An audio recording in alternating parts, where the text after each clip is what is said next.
Welcome to the Elevate Podcast, your resource for all things business, brand, and leadership. We are excited you have decided to join us today. Hey, everybody. Welcome back to part 2 with Nathan Southerland. I'm Robert Kalin. Mike Newman here with you. Great to have Nathan join us again for another episode. Looking forward to some new insights. I certainly learned a lot from the last time Nathan was with us. And if you guys haven't had a chance to listen to that, go back and listen to it, then jump back on this one because we're going to continue the conversation. Nathan, I was looking at your website. On it, it says that the average age of a gamer is 33 years old. Yeah. What does this tell us?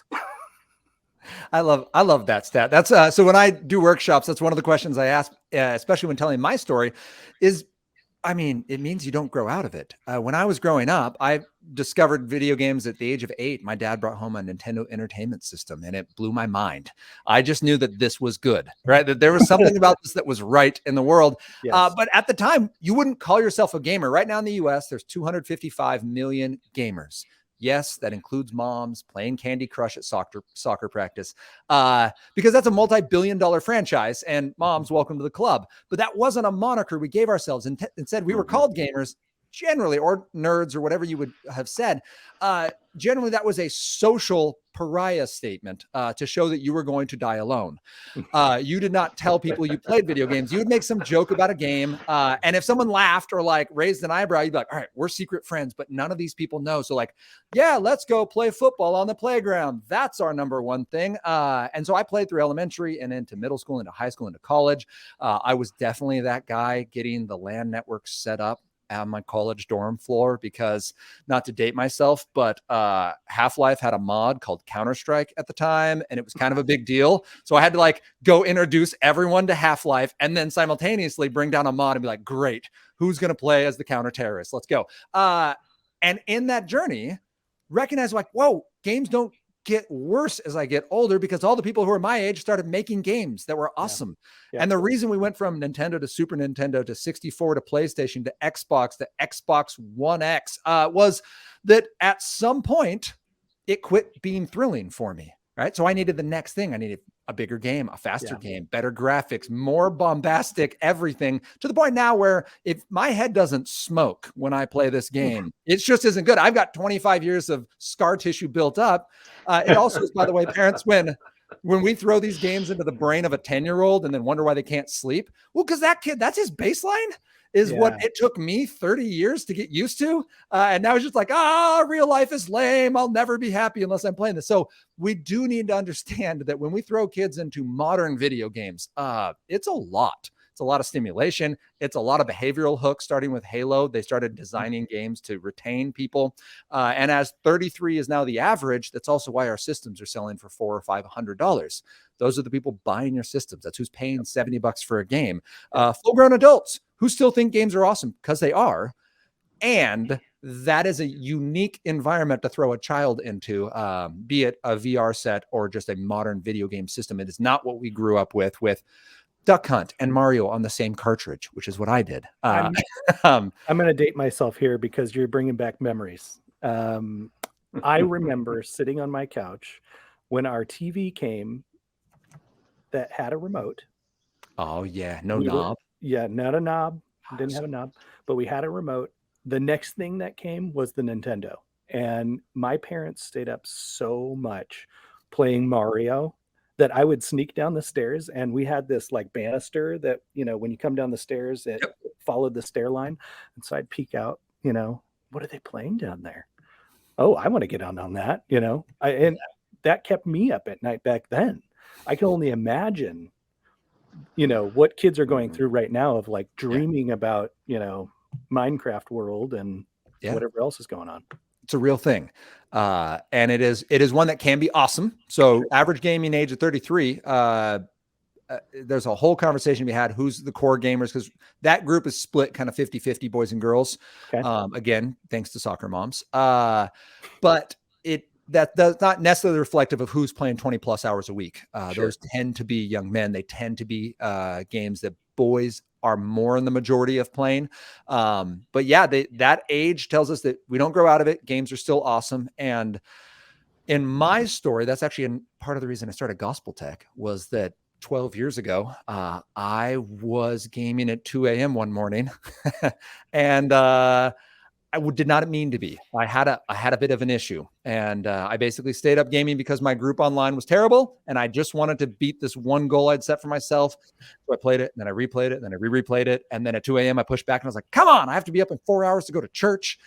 And before I went to bed, I said a quick prayer: "Dear Lord, please help video games not be a problem for me. Help me be a good husband, a good teacher, a good son of yours. Amen." At this point, I had a master's degree, a house, a wife, a career as a teacher, and I thought I was doing all right. I went to church 4 hours later, and the pastor's like, "Hey, we're going to skip out of the gospel we're reading today, and instead we're going to talk about addiction." And I was pretty tired at that point, right?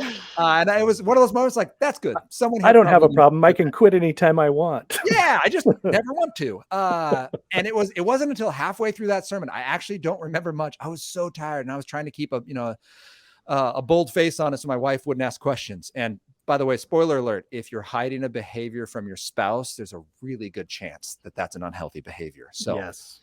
That's just free. That's not really part of the bigger conversation. But the pastor said partway through this, if you're asking the Lord to help you manage your sin, you're praying the wrong prayer. God doesn't manage sin. He kills it. And I had this oh no moment where I was like, oh shoot. Like I remember that prayer that I prayed 5 hours ago, that to literally manage this thing that I am using for hope. At that point in my life, I was gaming as the apex of my life, and I was getting through everything else. And what the Lord used was a simple conversation. I had all this argument on why it wasn't bad and I wasn't doing anything immoral and he shouldn't take this from me because this is what I do with my friends and I need this to be okay. I got it. I had all the arguments. But for me, there was simply this question of, well, do I trust the Lord? I no longer can deny what has happened. I literally prayed the prayer, help me manage this. And it is 100% clear that the Lord does not manage things that bring Galatians 5:19 through 21 stuff into our life. Envy and dissension and jealousy and lust and fits of rage and all of these other bad fruit of the flesh, right? And I could look at my gaming and I would not argue that it brought love, joy, peace, patience, kindness, goodness, gentleness, faithfulness, or self-control.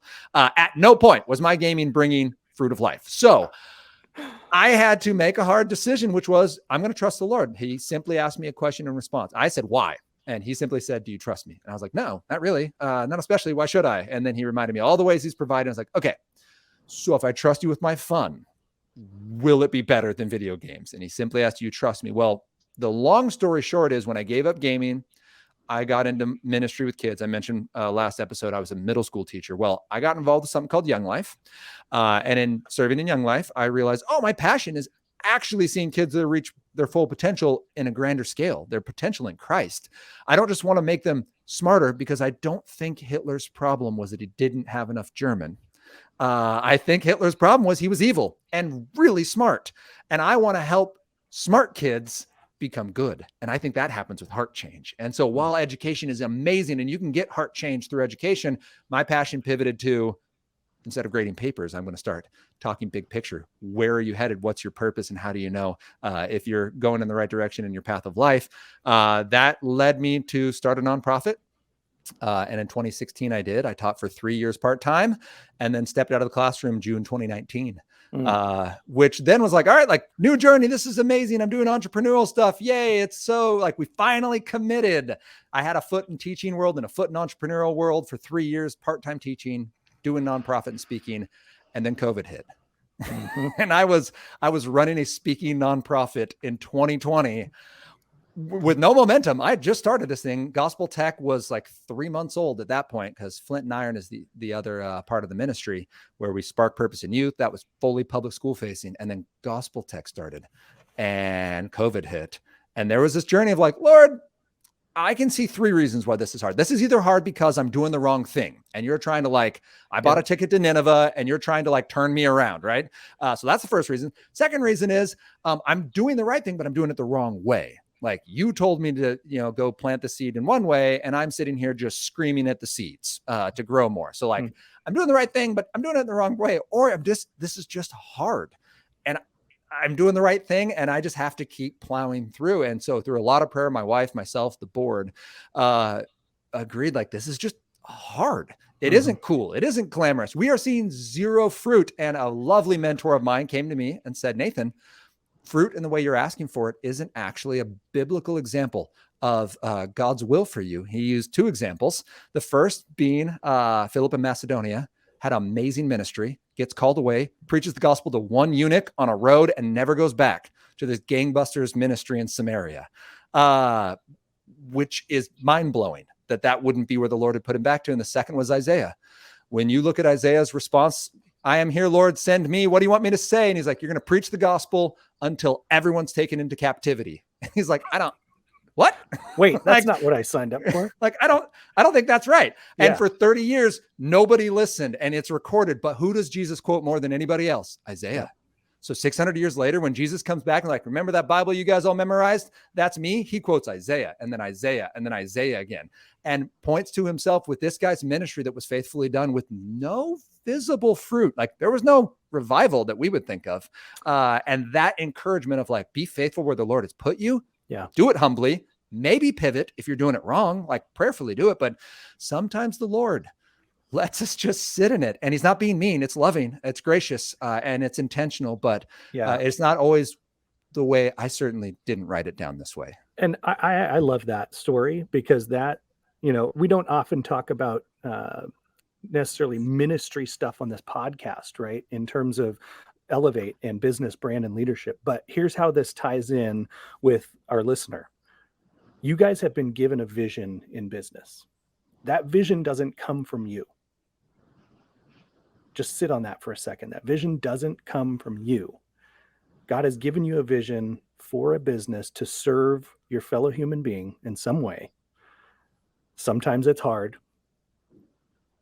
Most of the time it's hard, let's be honest, right? And we need each other to do it together. We can't do it alone. That's why I love this podcast. So thanks for bringing that up.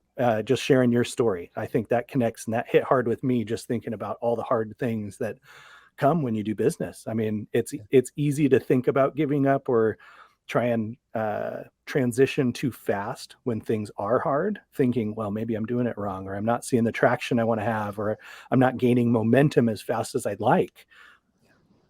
We can't plant seeds and harvest in the same month. It just doesn't work that way. So I want to take the conversation just a little bit different direction in this whole idea of how you develop the nonprofit, Nathan, but then how did you get through the challenges besides prayer and mentors along the way during COVID to now be to where you are now? Because you love what you're doing. It's obvious that you've got a passion for this, and so kind of give us a little bit about the journey that you had to take. Yeah. Okay. I will say up front, entrepreneurial people, everyone's journey is different. And if this is the roadmap for how to do it well, I don't know what to tell you. But with that in mind, here's the way this happened. Where to start? When 2019 was coming to a close and COVID was beginning to ramp up, my sisters, I have 4, I'm the middle of 5 kids, 2 older, 2 younger. The 2 younger said, hey, why don't we, since schools are closing and that's not going to be your income source that you had penciled out, how many talks you have to do to make this work, let's throw you a backyard fundraiser. We're going to throw a little picnic, and we're going to invite people to come out and support us. So our first year in August, right there after school ended, 2019, we had a picnic, and I stood up and was like, hey, I'm not teaching next year. And we have this ministry. And I pitched this idea. We didn't have Gospel Tech even as a name at that point. I had a heart to share the gospel and to see this message go out, something to do with technology. And that's all I had.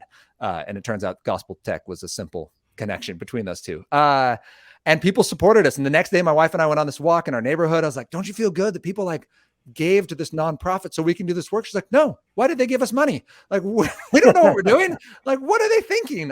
So much stress to have this support.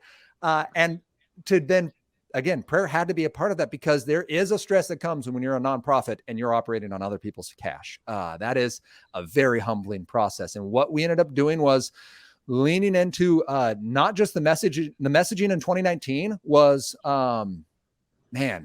it was very positive. I spent a third of every talk just sharing research that there's a possibility something could be negative about tech. Then people watched their kids for 18 months using tech in their own homes. And by the time I came out of COVID, I had to spend a third of my conversation being like, please don't throw your smartphone in a lake. Like everyone's like, tell us why we should be Luddites and hate technology. I'm like, oh, this is a different group than I was used to 18 months before. Mm-hmm. And the conversation has constantly been, how do we use tech on purpose, not for purpose? How do we use it from a place of hope that I already have a purpose, that I already have belonging? And now I'm going to extend that to whatever platform or device I use. So we funded it through very gracious and generous donors and supporters. Has been an incredible route. We fund it through the speaking as well, but I get to do, so like on my schedule right now, about a quarter of my talks are effectively free. They're groups that can't play, like a MOPS group. So a mother of preschoolers. I'll speak in a MOPS group and it might be 15 to 20 people. And that's not going to be something that I mean, they just can't pay very much. Whereas we have other groups who are willing to pay and can pay to see this ministry go forward, or even financially support us to do that so that we can do these other conversations. So our model is built off certainly workshops with a cost, but also donor supported. We started with just a podcast. So Gospel Tech Podcast is a thing. And that was a journey because what parents wanted to hear at the beginning was, tell me why technology is awesome. Pivoted to, tell me why technology is the devil and how I can make sure my kid never makes a mistake. They want to know, why do they not need a smartphone? How can I make sure they never see pornography? And why they should never play a board game and they should go, or a video game and they should only play outside. And the conversations are generally a little more nuanced. I mean, think about it. We had a pair of world wars before digital technology was a thing. So the problem might be the human heart, not just the screens. Yep. There are some things you can access faster and that is more dangerous than it was specifically in the content you can engage online. But those conversations were nuanced. So I funded it through speaking, through amazing, generous donors. And in that journey, had to keep a very clear mind not to pivot to just what people want. And that sounds odd to say because we do want to provide resources that are helpful for individuals, but you can also fall into kind of an echo chamber where, oh, this message is popular right now. So I'm going to jump on for a long time. A book called Glow Kids came out by Nicholas Carter-Ross. It's terrifying. Then The Social Dilemma came out and it's terrifying. And there's this momentum to, man, if I just say enough bad things about tech, then I'm going to grow and people will like that. And you can do that, but it may not be honest. It may not be humble. It may not be helpful. You win a lot of followers, but you're really just riling people up to a point where it's not going to be beneficial. So, that would just be my challenge: is follow through on the message you're passionate about and that is true and honest. And then, I love that. Yeah, and I think technology is not going away. No, and for us to be able to learn how to leverage it to, like you said, use it for a purpose, not have it become our purpose. Yeah. Right. That we can leverage that. I love that. I love that you have a podcast and that you're offering resources to people. How would they find your podcast? I search Gospel Tech anywhere podcasts can be listened to. You can go gospeltech.net. We stream it there as well. And you can find us on Instagram, Facebook at Love God Use Tech. Okay. And so can people get in touch with you personally through all those things? Okay. They can, or they can just email me, Nathan at gospeltech.net. Love it. Awesome. Any so if somebody was going to have want you to come out and speak to their group.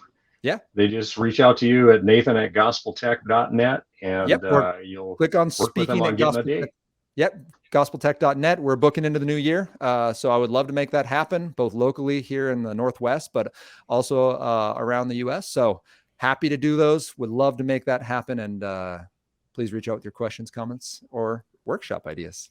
Awesome. I love it. Hey, Nathan, thank you so much for being on here. You guys listening, I hope this has been a blessing for you, that you've been able to take some things away that you can apply to your business, your brand, your leadership, whether it's at home or at your business. So I hope you have a great day. We'll see you next week. Take care. God bless. Thank you for joining us. Our hope is this episode has been helpful for you today. If it's impacted you in some way, we encourage you to share it with someone.